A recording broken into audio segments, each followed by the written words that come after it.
కవితా శీర్షిక పక్షి.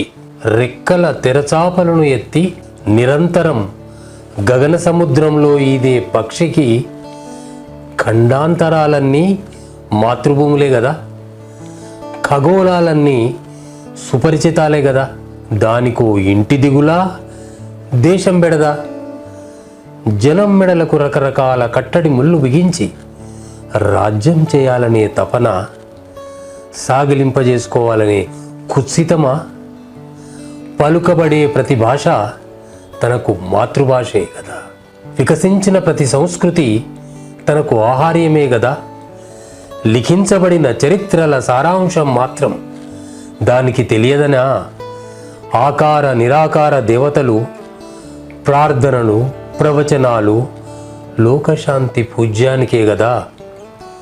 దాన్ని దేశదిమ్మరనండి, వెరిబావులదనండి, మరెలాగైనా పిలువండి, దాని దారి దానిది. అది ఎగురుతూ ఎగురుతూ ఓ శూలమై దూకి సముద్రాల లోతును కొలవగలదు.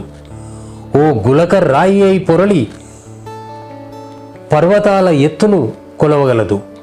ఓ కాగడాయ అయి వెలిగి గుహల రహస్యాల్ని ఛేదించగలదు. ధ్యానముకులమై మొలిచి అనంతపు ఆత్మగా వికసించగలదు. అది వెన్నెల రాత్రుల్లో శశాంకకు చెల్లెలు కాగలదు. ఉభయ సంధ్యల్లో సూర్యుడి రథచక్రమై పరిగెత్తగలదు. పట్టపగలు మబ్బుల్ని పోగుచేసి పుడమి తల్లికి జీవం పోయగలదు. చీకటంటే మాత్రం దానికి గిట్టదు. అది ఎటు తీసుకెళ్తుందోనని అనుమానం. పక్షి ఎప్పుడైనా గుప్పెడు నీళ్ళ దాహాన్ని మీరిందా? గుప్పెడు గింజల ఆకలిని దాటిందా? ప్రాణిధర్మం విస్మరించింది ఎప్పుడది?